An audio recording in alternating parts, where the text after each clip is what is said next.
That's it, huh? Raven, you're leaving me, just because your father told you to? Amora's voice trembled with disbelief, her eyes brimming with tears as she looked at Raven. He stood with his back to her, unable to meet her eyes. His voice was soft, filled with guilt. I'm sorry, Amora. This time, I can't disobey what my father wants. Can you believe it? One decision changed everything for them.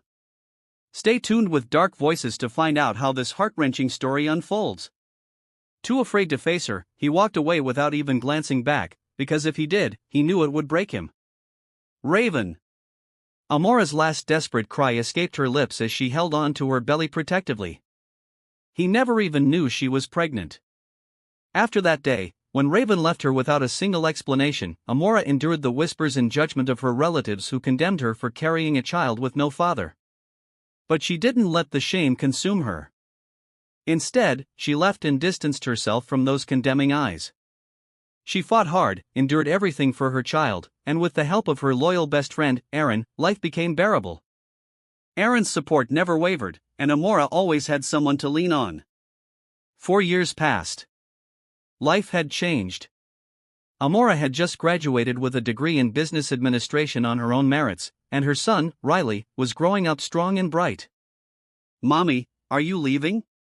Riley asked politely as he caught his mother getting dressed. Yes, baby. Mommy has a job interview today, she said, scooping him up and placing him gently on the couch. What happens when Amora steps into a world she never expected? Keep watching Dark Voices to see the shocking twist. At only 4 years old, Riley was incredibly smart. Amora could see his father's intelligence in him, something she couldn't deny. She brushed his hair back lovingly. And Aaron will watch you today, okay? So behave.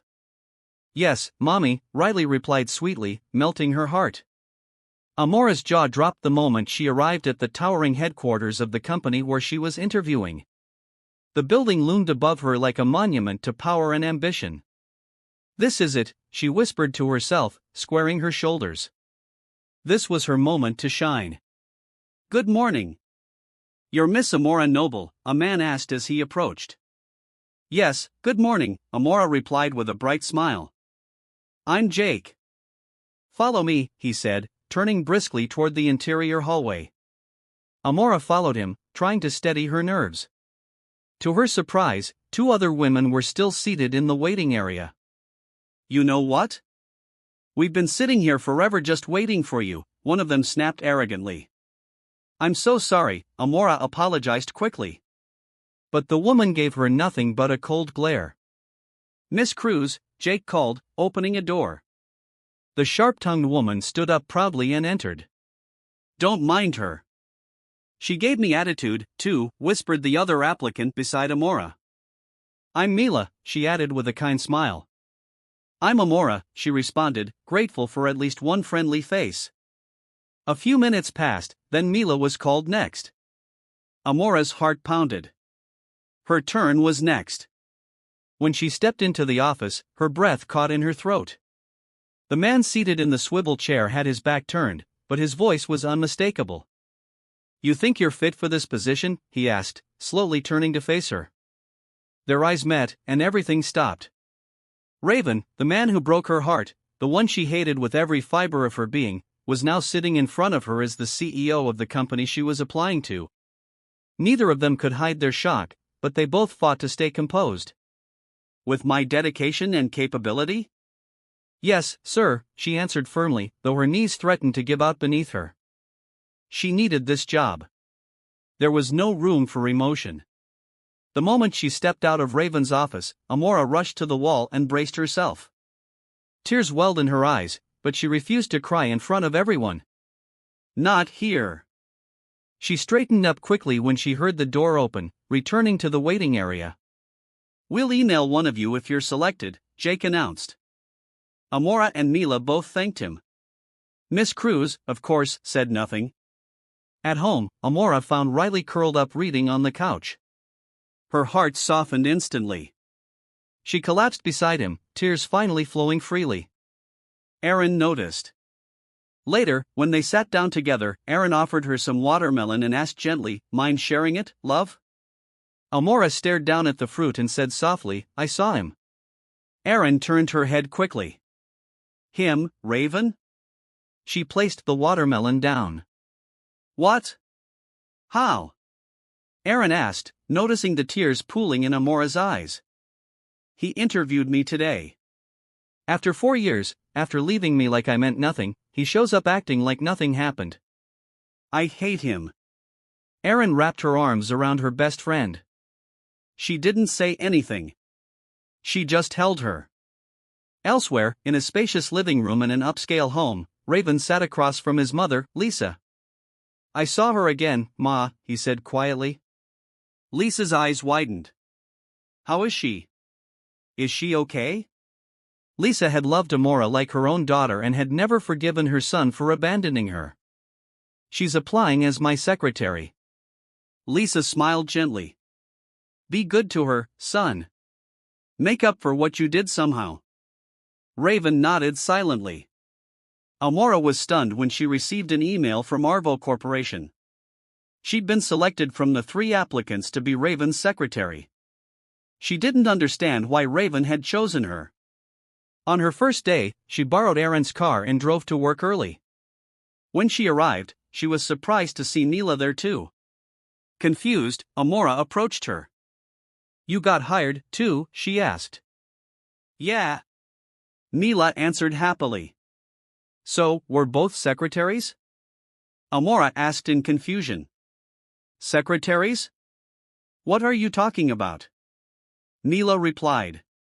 "That's not the position I applied for." "Then what did you apply for?" Amora asked with a frown. "Marketing manager." Neela answered with a grin, and Amora breathed a sigh of relief.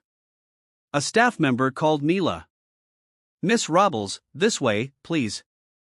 And she excused herself, saying they'd have lunch together later. Amora headed to Raven's office. She took a deep breath, knocked, and entered. "Mr. Olston," she greeted. Raven didn't even look up, focused on his laptop. "Organize this." "I need it tomorrow," he said, handing her a thick stack of documents. She left the room without a word, and only then did Raven stop typing and glance at the door. He wondered why she hadn't yelled at him or asked why he'd left her.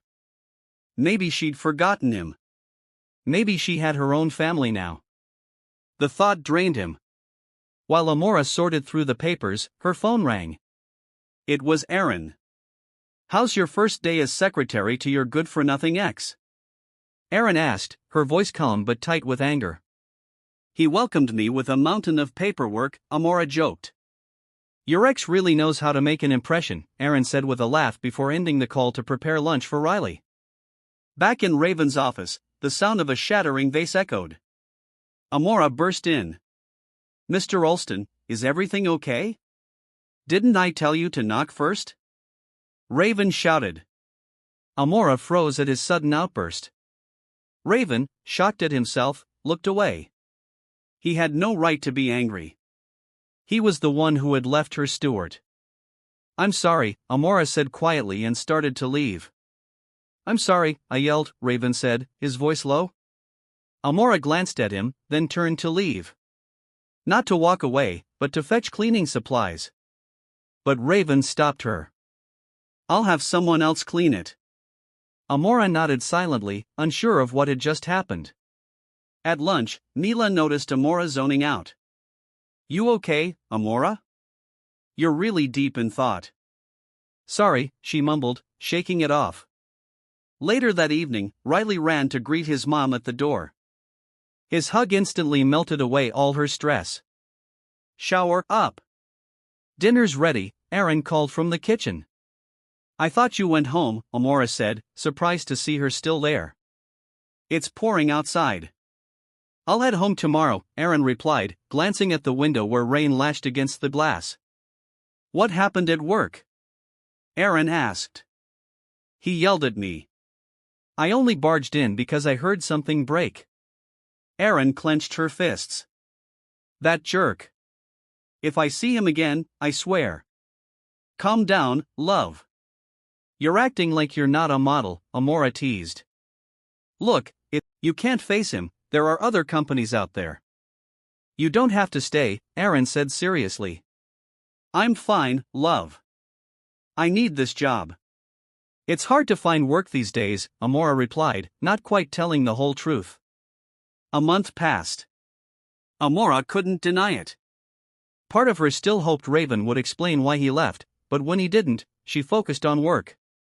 One morning she overslept. Panicked, she jumped out of bed, showered, and rushed downstairs. Good morning, Lynn. You're back, she greeted the woman in the kitchen, sipping milk. Amora never treated Lynn like a maid. They were close in age and trusted each other. Morning, Amora. I was just about to wake Raven, Lynn replied. I'm running late. Please take care of Riley for me. Thanks, Amora called as she rushed out. After parking her car, she hurried to the entrance and accidentally bumped into a man she didn't recognize.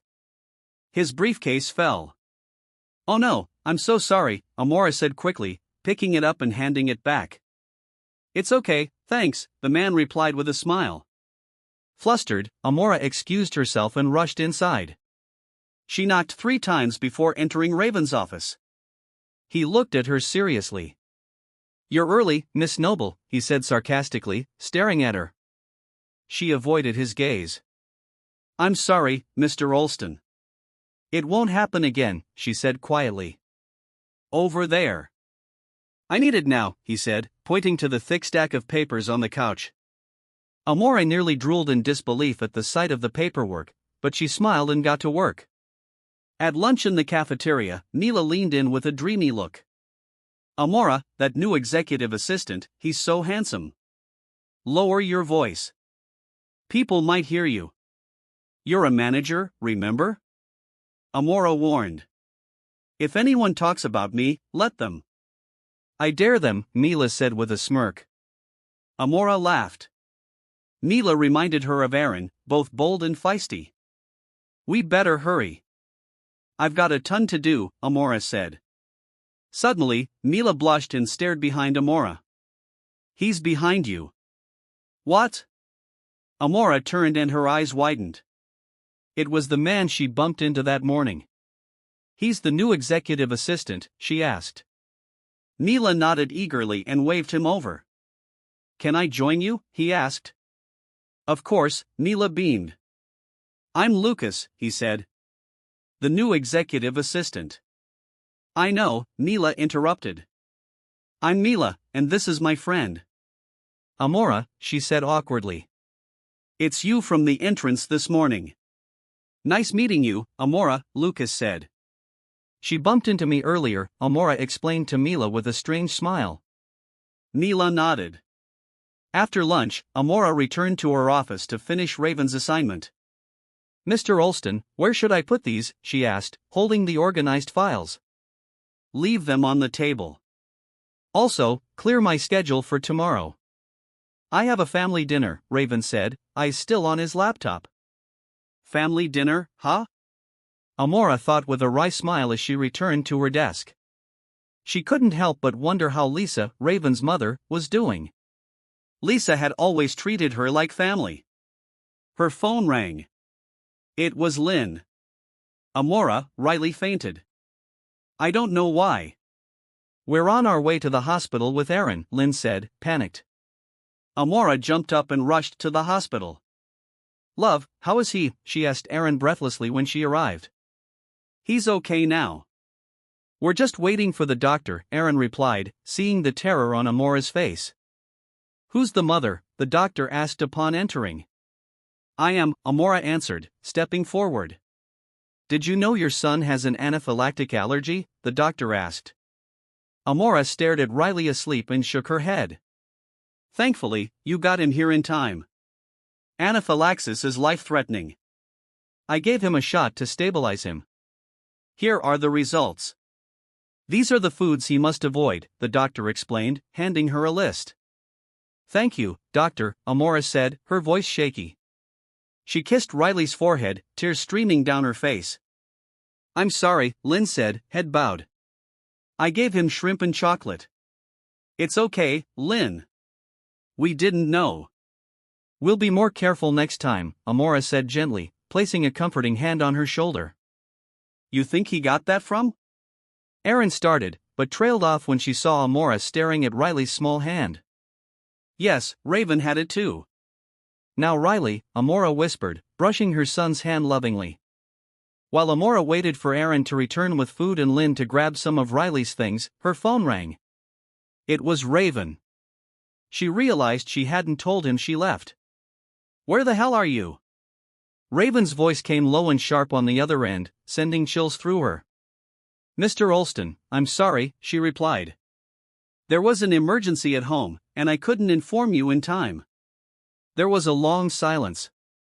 She checked her screen to see if he had hung up, but he hadn't. What happened? I mean, next time, text me, he finally said before ending the call. Amora was surprised. His voice had a hint of concern. Love, I'm free today. Can I take Riley to the mall? Erin asked over the phone. Of course. Just be careful with what he eats, Amora replied, relieved Riley wouldn't be bored. Tata, I want books, Riley said softly to Erin. Okay, let's go slowly, Erin responded with a smile. After Riley picked out some books, they stopped at a fast food place and grabbed some takeout for Lynn. Wait here, baby. I'm just going to the restroom, Erin said. Riley nodded politely. When they returned home, Lynn greeted them. I didn't expect you back so soon. I didn't even prepare a snack, she said. We're full. I'll get Riley dressed. Eat up, Erin replied, handing Lynn a paper bag of food.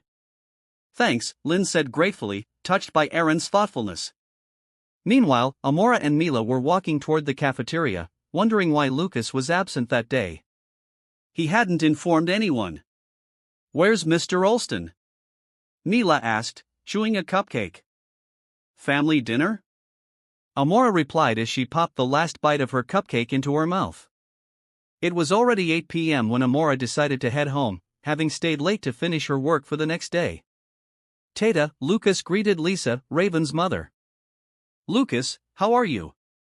Why didn't you rest after such a long trip from the States? She asked, rushing to him. I'm fine, Tata. I didn't want to miss my first day of work, he replied. Are you staying for good? She asked. Yes, Tata. There's nothing for me back in the States anymore. It's just you and Raven now, he answered with a smile. Lisa beamed. I'm sure Nielsen, your mom, is proud of how far you've come, son. Thanks, Tata, Lucas said gratefully.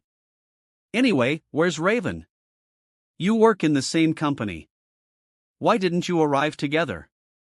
Lisa asked curiously. Maybe he had to make a stop, Tata. You know how Ven is, Lucas replied just as Raven walked in carrying flowers. Ma, sorry I'm late. I bought these for you, Raven said, kissing her cheek and handing her the bouquet.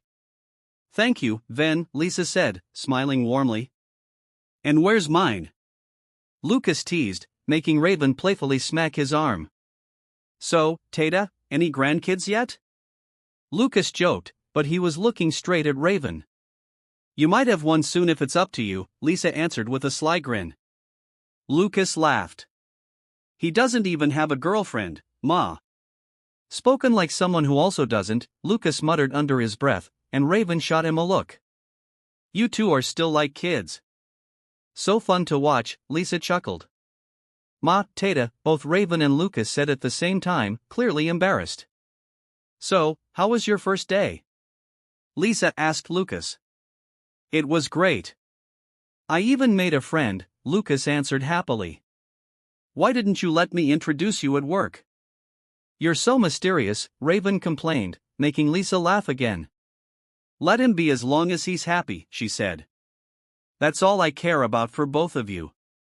One morning in the office, Raven glanced at the clock. Where is she? He muttered, annoyed that it was almost 8 a.m. and Amora hadn't shown up. Elsewhere, Amora was beside herself. Her car wouldn't start. She tried everything she could despite having no clue about car repairs. Love, the car won't start. I'm going to be late, she told Aaron over the phone. Told you that car wouldn't last.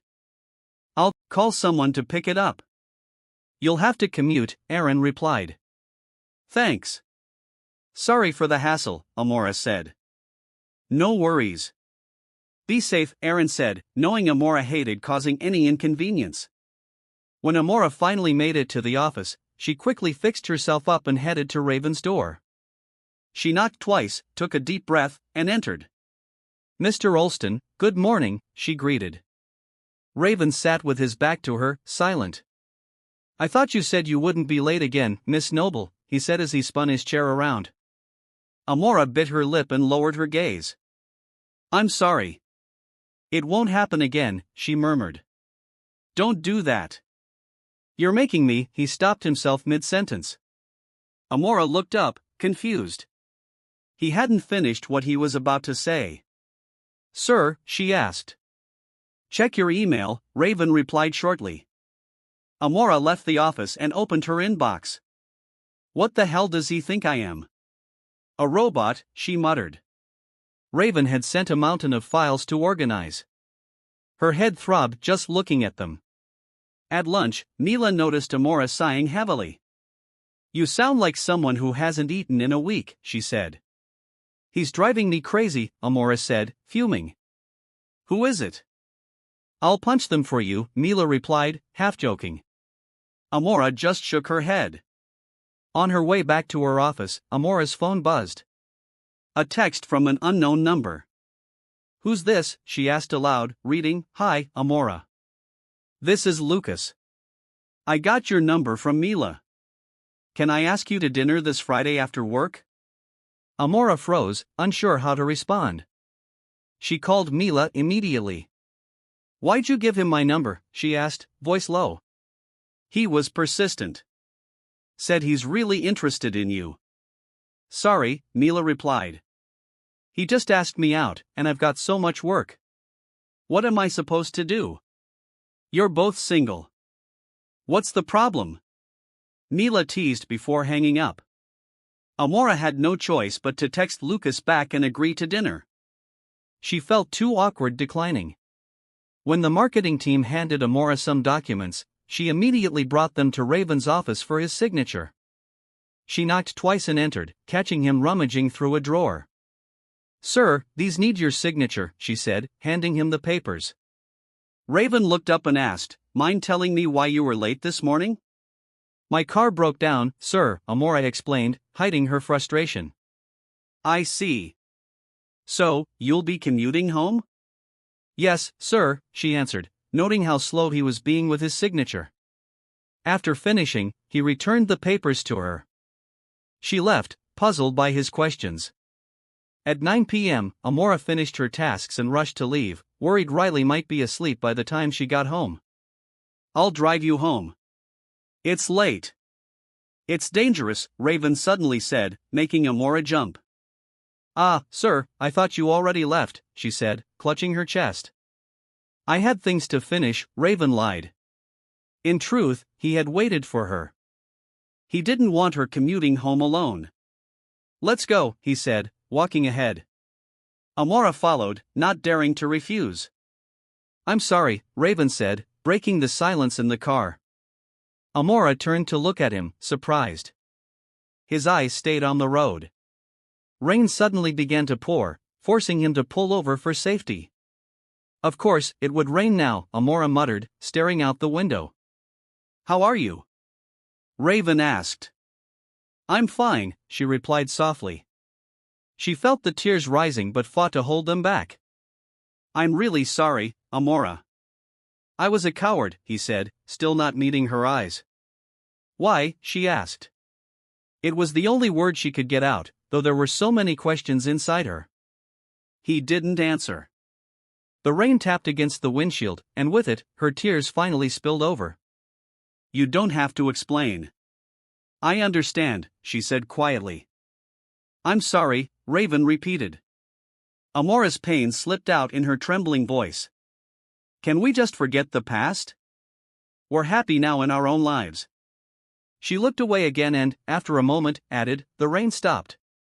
Raven glanced out the window. The road was clear again, and he felt a sadness settle in.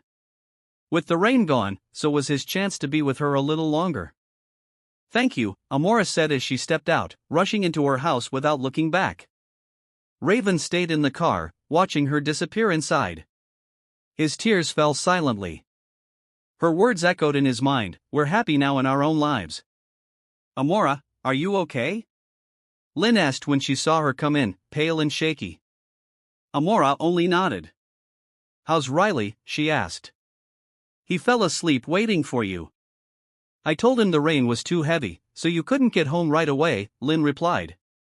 Amora thanked her and went to check on her son. She gazed at Riley's sleeping face, her heart breaking. He didn't know his father was alive. I'm sorry, baby, she whispered, kissing his forehead. She was about to leave the room when Riley stirred. Mommy, he said softly. Yes, baby. Mommy's here, she whispered, lying down beside him until he drifted back to sleep. At 5 a.m., Amora was already up, preparing breakfast for Riley as an apology for making him wait the night before. You're up early, she said, surprised to see Erin on the couch with her laptop. I slept here last night, Erin said. And I saw who brought you home. Amora looked startled. I couldn't say no. He insisted, she explained weakly. Why are you blushing? Erin teased. I'm leaving. Eat something first, Amora muttered as she hurried out to the garage. When Amora arrived at work, Mila was waiting. Mila, what are you doing here? Amora asked as she placed her things down. Obviously waiting for you. So tell me, did you say yes to Lucas's dinner invite? Keep your voice down. Someone might hear you, Amora hissed, pulling her closer. So, what's the answer? Mila pressed. What could I do? It felt rude to say no, and it's just dinner, Amora replied. Mila squealed in delight. You two would be so cute together. I swear. Then she left, beaming. Raven, who had just been approaching, overheard their conversation. He immediately turned around and walked back to his office. Dinner, huh? He muttered, dialing Lucas. What? Lucas didn't finish the question. Stay away from her. She's my ex, and I'm going to win her back. Don't interfere, Raven said firmly before hanging up. Lucas chuckled to himself. Lisa, who had overheard, smiled knowingly. It worked, Tata, Lucas told her. Thank you, Lucas, Lisa said, grateful. She had asked him to ask Amora out just to provoke Raven's jealousy. Amora was getting ready for her dinner with Lucas when Raven called her into his office. Sir, do you need something? She asked. Do this. I need it, he replied without looking up, handing her a flash drive. Amora was irritated. The timing was awful. Still, she smiled and said, okay, sir, before leaving with a scowl.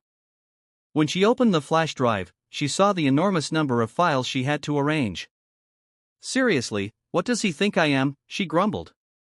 She thought she could finish quickly, but even by 10 p.m., she hadn't made much progress. She ended up texting Lucas to cancel the dinner. Amora, wake up, Raven said gently, finding her asleep at her desk. He felt a pang of guilt. He lifted her and placed her carefully on the office couch. When Amora woke up, she was confused to find herself lying there. She checked the time, midnight. Wait, who put me here? She wondered aloud just as Raven entered the room. Here, I brought you food in case you're hungry, he said, setting down a bag. Did you? Yes, I didn't want your back to hurt. That's all, Raven said before turning away. Eat or take it home, he added, walking out. Thank you, Amora whispered. The irritation she had felt earlier vanished when she saw he'd brought her favorite pasta. She sat down and ate, smiling softly. It was Saturday, and Amora had the day off. She decided to take Riley and Lynn to the mall. Mommy, I want books, Riley said politely, tugging at Amora's hand. Honey, didn't you just buy books with Aunt Erin? She asked. I already finished those, Mommy, Riley replied, surprising her. Despite being only 4, Riley loved to read. Amora took him to the bookstore and let him choose freely. She asked Lynn to keep an eye on him while she briefly stepped away. "Sorry," Riley said politely when he nearly tripped and bumped into a woman. "It's okay. Let me fix your shoelaces," the woman replied gently as she bent down to help him. The woman, Lisa, froze when she saw the boy's face. His eyes, they were exactly like Raven's. "Riley, are you okay?" Lynn asked as she approached. "Yes," Riley answered sweetly. "I was just fixing his lace." "He almost slipped," Lisa said, standing up. "Thank you," Lynn replied, and they walked away. "He looks just like Raven." Same features, same eyes, Lisa thought. But the mother, she's not who I expected. Just then, Amora returned. "Is he done picking?" she asked. "Yes, he says he wants to go home now," Lynn replied. Amora nodded and held Riley's hand. Back home, Amora saw Aaron lounging on the couch holding a bouquet of flowers. "Where'd that come from? You have a secret admirer now?" Amora asked teasingly. "Pfft, secret admirer. It's for you," Aaron said, handing her the bouquet. "For me? From who?" Amora asked, pulling out the small envelope. Her eyes widened. "Raven," she read aloud. "Your ex? He's making a move, huh?" Aaron said with a laugh. "He asked me to dinner," Amora admitted, and Aaron sat up quickly. "Seriously? What did you say?" Aaron asked. "I haven't decided. I won't tell you what to do. If that makes you happy, then go." "Maybe this time he'll finally tell you why he left," Aaron said earnestly. "I already asked him. He didn't answer." "I'm not hoping anymore," Amora replied. "I'm heading out." "Just dropping off the books Riley picked," Aaron said, grabbing her bag. "That boy really loves to read. Must have gotten it from his dad." Amora just shook her head. "Raven, is it possible for someone to look exactly like you but not be related?" Lisa asked her son one day. Raven frowned. "What kind of question is that, Ma?" "Of course not. You won't believe this, but I saw a little boy at the bookstore the other day. He looked just like you." "I thought he was your son with Amora," Lisa said thoughtfully. "But when I saw his mom, I thought maybe I was wrong." Raven fell silent at the mention of Amora's name. "You're imagining things, Ma," he finally replied. "Don't you plan on telling her the reason you left?" Lisa asked seriously. "I'm trying, but I'm afraid she won't believe me." "I'm afraid she won't even let me explain," Raven said softly. "Face your fear, son, or you might regret it," Lisa said with meaning, leaving him deep in thought. 2 days later, someone came to the company asking for Raven. Amora went to the waiting room to check. "Good afternoon, ma'am. Do you have an appointment with Mr. Olston?" Amora asked politely. "I don't need an appointment to see my husband," the woman replied coldly. Amora's knees nearly buckled, but she stood firm. "I'm sorry, ma'am. Let me take you to his office," she said calmly and led the woman down the hallway. "Mr. Olston, your wife is here to see you," Amora said, gripping her hand tightly. Raven froze. He noticed Amora's strange reaction and started toward her, but the woman entered. "Babe," she said cheerfully. Amora quickly left. "What are you doing here?" Raven asked. "I got bored, so I decided to visit you," she replied, settling onto the couch. "Why did you tell her you were my wife?" Raven asked sharply. "Relax. I just missed her." "And did you see her reaction?" "Clearly, she still has feelings for you," the woman said with a grin. "You hurt her," Raven said quietly. Amora cried alone in the restroom. She hadn't expected to face Raven's wife at work. The pain came rushing back. She composed herself and pretended nothing had happened when she returned to her desk. But when she got home, the strength in her legs gave out, and she leaned against the wall. "Amora, are you okay?" Lynn asked, rushing to her side just before Amora fainted. She woke up in an unfamiliar room. "You're in the hospital, love," Aaron said as Amora sat up. "Mommy, are you okay?" Riley asked anxiously. She nodded and smiled at him. "Miss Noble, you need to rest for 2 days. You're suffering from overfatigue," the doctor instructed before leaving. "Good thing it wasn't worse," Lynn said, holding her hand. "You heard the doctor." 2 days, no work, Aaron repeated, knowing Amora would try to go back early. 3 days later, Amora hadn't informed Raven she couldn't come in. She had been in and out of the hospital due to dizziness and weakness. "Love, Raven might start wondering why I'm not showing up," Amora told Aaron. "Okay, fine. I'll go and let them know you'll need a week," Aaron agreed, grabbing her things. Raven was growing anxious himself. Is she sick? Or is it because of what Clea said? She hasn't shown up for 3 days, he wondered aloud. He decided to go to her house. He was about to ring the doorbell when the door opened suddenly. Aaron stood there, wide-eyed. "What?" she started, but Riley interrupted. "Auntie, what happened?" he asked. Raven stared at the boy in shock. He looked just like him. "What's going on here?" Raven whispered. "What are you doing here?" Aaron asked firmly. "Love, who's at the door?" Amora called out. She froze when she saw Raven. "Mom was right," Raven murmured, his eyes still fixed on Riley. "Aaron, take Riley upstairs," Amora said as she approached. "What are you doing here?" she asked Raven directly. "I was worried," he answered distantly, his eyes showing something deeper. "Is he mine?" he asked. Amora didn't answer. "Of course not," she said quickly, turning away. "Impossible, Amora. He looks exactly like me." "How is he not?" Raven asked, eyes shining. Tears filled Amora's eyes. She couldn't hold it in anymore. "So, what if you are the father?" "You have no right." "Don't forget that," she said, suddenly dizzy. She collapsed, and Raven caught her before she hit the floor. He and Lynn rushed her to the hospital. She was burning with fever. "Doctor, how is she?" Raven asked as the physician entered the room. "She's stable now, Mr. Olston, but she needs rest and must take the prescribed medicine," the doctor replied. "Take it easy," Raven said gently. When Amora tried to sit up, he helped her. "Why are you still here?" "I'm fine." "You can leave now," Amora said quietly. But Raven stepped closer. "Please listen to me, Amora." "You deserve to know why I left," he said. "My father stopped my mom's kidney transplant because I refused to marry the daughter of his business partner." Raven confessed.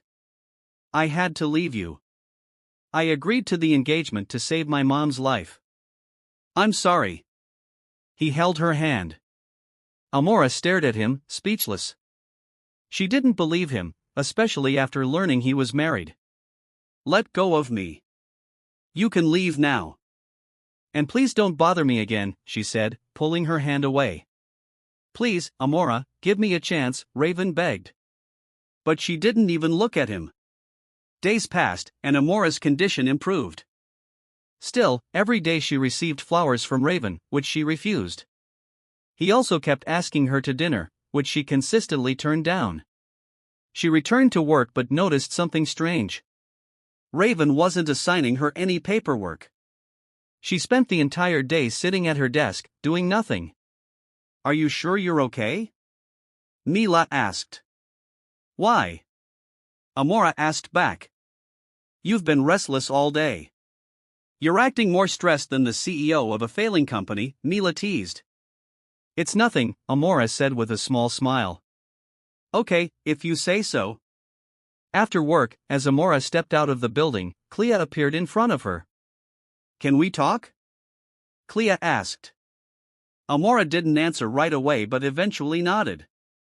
"Someone wants to talk to you," Clea added as they walked toward her car and signaled for Amora to get in. "Sorry about the last time," Clea said as she drove. "Last time?" Amora asked, confused. But Clea didn't respond. We're here, Clea finally said. And Amora realized they were in front of a coffee shop. Do we really have to talk here? Amora asked, irritated. Clea just smiled and went inside first.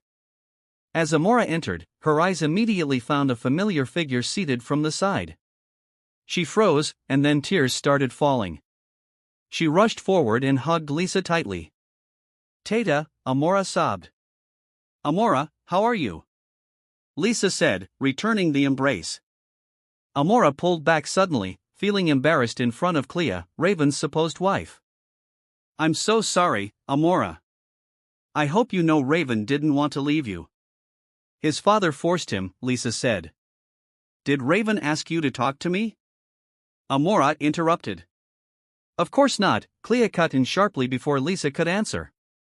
Lisa gave Clea a look and shook her head. The truth is he didn't want us to talk, but I wanted to. I wanted you to know that he didn't choose to walk away. He was pressured. He had no choice, Lisa explained. And to be honest, Raven and I aren't even married. The marriage was never legal. We just fooled my dad and his father, Clea admitted. Amora looked even more confused. He couldn't go near you. His father threatened to hurt you if he tried, Lisa added, her voice heavy with pain. Amora began to cry again. He even brought me along to search for you, but we couldn't find you until fate brought you back, Clea said. We're not telling you this to force you to take him back. We just want you to know the truth, Lisa said gently, holding Amora's hand and wiping away her tears. Am I late? Said a familiar voice. Lucas suddenly appeared, making Amora turn toward him in surprise. Lucas, what are you doing here? Amora asked. He's Raven's cousin and my boyfriend, Clea revealed.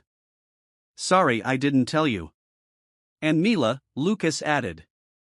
Thank you for telling me everything. Tata, I'm really sorry I never visited or called, Amora said, head bowed. After learning the full truth, Amora noticed that Raven hadn't been in his office for days. The flowers also stopped coming. Still no sign of him, an employee asked Amora, holding paperwork that needed Raven's signature. I'll try to contact him, Amora said and walked away, but she didn't know where to start looking. She decided to call Lisa. He hasn't been home in days, Lisa told her. And we can't reach him. I'm really worried. That only made Amora more anxious. She went home feeling restless. Lisa eventually asked the police for help locating Raven. Mommy, are you okay? You look so worried, Riley asked, concerned. Amora softened her expression. Come here, she said, pulling him into a hug. I'm sorry for hiding your dad from you. I understand, Mommy. I'll wait for us to meet, Riley replied sweetly. Amora hugged him tighter. We don't even know if we'll see him again, she thought, tears in her eyes. I have a picture of your dad. Do you want to see it? She asked. She pulled out her phone and showed Riley a photo of Raven. He smiled and touched the screen. Then Amora's phone rang, an unknown number. Hello, she answered. Is this Miss Amora Noble? A male voice asked. Yes, who is this? She replied, her heart pounding. This is Officer Leo. Mr. Olston has been admitted to St. Catherine Hospital, he said. Amora exhaled sharply, relieved to finally know where Raven was, but still deeply worried. Thank you, officer, she said, and immediately picked up Riley to head for the garage. She also called Lisa to let her know. At the hospital, Amora went straight to the nurse's station. Private ward 2, ma'am, the nurse informed her. She rushed to the room. Are you the wife? The doctor asked. Amora didn't reply. I'm the mother, Lisa said, arriving just then. How is he, doctor? Good thing he was brought in when he was. He drank alcohol, which triggered his anaphylaxis allergy. That could have killed him, the doctor explained. Lisa covered her mouth in shock. When the doctor left, Lisa immediately went to Raven's bedside. Amora followed, crying quietly. I'm sorry, Tata. This is my fault. I kept rejecting him when he was asking for a second chance, Amora sobbed. Don't say that. Let's just pray he gets better, Lisa comforted her. Then she glanced at Riley. She froze. It was the same boy she had seen at the bookstore. Amora noticed her stare and brought Riley closer. Tata, this is Riley. He's your grandson, Amora said. Oh my gosh, I knew it. I thought I was imagining things that day, Lisa said, tears flowing as she hugged the boy. Grandma, Riley said, and Lisa smiled even brighter, hugging him tightly. Yes, baby. You look just like your daddy, she said, caressing his face. Raven woke up to the familiar sound of his mother's voice. He slowly opened his eyes. Ma, he called out weakly. Lisa rushed to his side. Ven, are you okay? I'm sorry, Ma. I made you worry, Raven said. Amora saw him glance to the side and turned her face away. Amora, Raven called softly and tried to sit up, but Amora quickly stopped him. Don't force yourself. You might strain your body, she said, gently guiding him back down. I'm sorry. I'm really sorry, Amora whispered, resting her head on his shoulder while holding his hand tightly as tears fell. Stop crying. I'm okay now, Raven said. Daddy, Riley called, walking up to them. Amora lifted him into her arms. Is this real? Raven asked in disbelief, his voice choked. He embraced Riley tightly. Thank you so much, Raven said to Amora as he held them both in his arms. So, they're finally okay now, huh? Lucas grumbled as he entered the hospital room. At least make her work for it a little, he joked, only to be elbowed by Clea. Shut up. Want me to punch you? Clea snapped, making Lucas throw his hands up in surrender. 1 month later, Amora couldn't contain the happiness she felt as she walked down the aisle, eyes locked on Raven, waiting at the altar. Raven beamed with joy. He was finally marrying the woman he loved and would spend his life with. You look so beautiful in that dress, Raven said when Amora reached him. Today, I promise to give you my heart, my soul, and my love now and forever with all my life, Raven vowed, placing the ring on Amora's finger. Today, I promise to be by your side forever, to love, cherish, and treasure you with all my life, Amora responded, sliding the ring onto his finger. And now I pronounce you husband and wife. You may now kiss the bride, the officiant said with a smile. Raven lifted Amora's veil and kissed her. Applause filled the room as the people they loved bore witness to their union. Amora felt an overwhelming joy from the love she received, from the man she loved. She and Raven lived happily ever after together with their son, Riley. The end. Thanks for watching this interesting story on Dark Voices. I am your faithful narrator, Mr. Hope. Thanks for watching.